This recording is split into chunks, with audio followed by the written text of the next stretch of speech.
Hello, we're almost through our 12-week series on creating solid financial habits and skills for your family and giving your kids a big head start on their path to financial freedom. Welcome to week 11. This week, we're going to take a look back at what we've covered so far, and there'll be links for each episode in the description. In addition, the videos are all part of a YouTube playlist, and there's a link for that in the description also. So let's get started. In week 1, we started with a discussion of habits and how that's the key to achieving financial freedom well before traditional retirement age. We talked about some of the science behind habits and some simple ways you can get started as a family to start teaching your kids early. We're going to revisit the importance of habits when we conclude the series next week, but if you want to review the initial video, click the link in the description. The title of that one is How to Raise Money Smart Kids and Build Wealth, a Habit Blueprint. Week 2, we discussed the first habit on the road to financial freedom, tracking your money. You can't know how much money you need to reach a work optional point in life, financial freedom, unless you know what it costs to live a life that you enjoy. And the only way to do that is to track what you spend.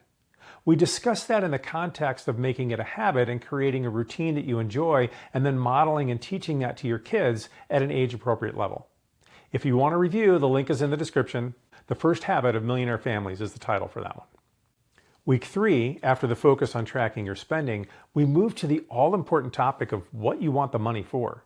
We discussed the importance of living a life that your current self enjoys while simultaneously planning for your future self. It's about balance.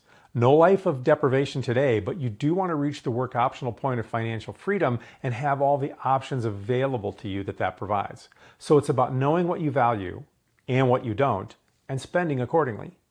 And of course, we discussed how you can start teaching this to your kids, and that included some basic goal setting and establishing a vision as a family for what you want the money for. In week 4, we talked about the concept of cash flow.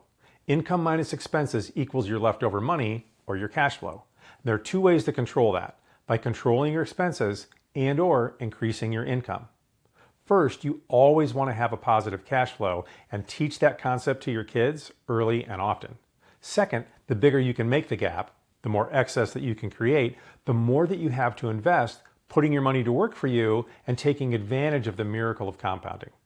Week 5, we talked about using a system of buckets or separate accounts for various categories of spending, and how that allows you to set money aside for emergencies as well as things that bring you joy. And then not only do you have money to spend when you need it, but you don't have to analyze or fret over every spending decision. You spend within the amount you've set aside in your bucket, you do it without guilt, and enjoy your life, confident that you're also investing for your future self. Week 6, we talked about how you can guide your kids to explore and develop their passions, and then how to earn money from those passions and skills by providing something useful to other people. This video includes excerpts from Jonathan and Renee Harris of Parent Their Passion, who are the best at that idea. You'll find links for that video in the description, as well as a link to the parenttheirpassion.com website. In week 7, that's an eye-opening one. We discussed the mathematical basis that fuels reaching financial freedom early. We discussed the rule of 25, the 4% rule, and the rule of 72, getting at the core concept so that you have a firm handle on those FI basics and you can start teaching them to your kids. Week 8, following on the concepts from week 7, we turned our attention to some practical investment vehicles to make the most of compounding and the rule of 72.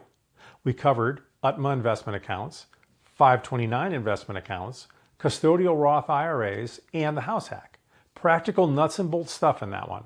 How to give your kid an 18-year head start on the road to financial freedom is the title for that one, and of course, there's a link in the description. And in week 9, that video we discussed the importance of how to think about your money decisions. It's essential to have a framework so you don't get overwhelmed, find yourself in decision fatigue, and then realize you made poor financial choices. So we discussed some practical ways to think about your spending and your excess money to make the most of both sides of your cash flow equation. In week 10, we cover estate planning, including what are the main components of an estate plan, what areas of your life those components aim to address, and why all of it matters in the first place. The video is an overview to demystify the often overwhelming idea of the estate plan in order to make it easier to take action. And also in that vein, we tied working on your estate plan to the habit stack concept from week 1 and the importance of taking small steps regularly to make progress without undue stress. And week 11, that's us right here, right now. Next week, we're going to conclude the 12-week series, and we might even have a riddle in there. Thank you for watching. Please share with other parents that want to raise money smart kids.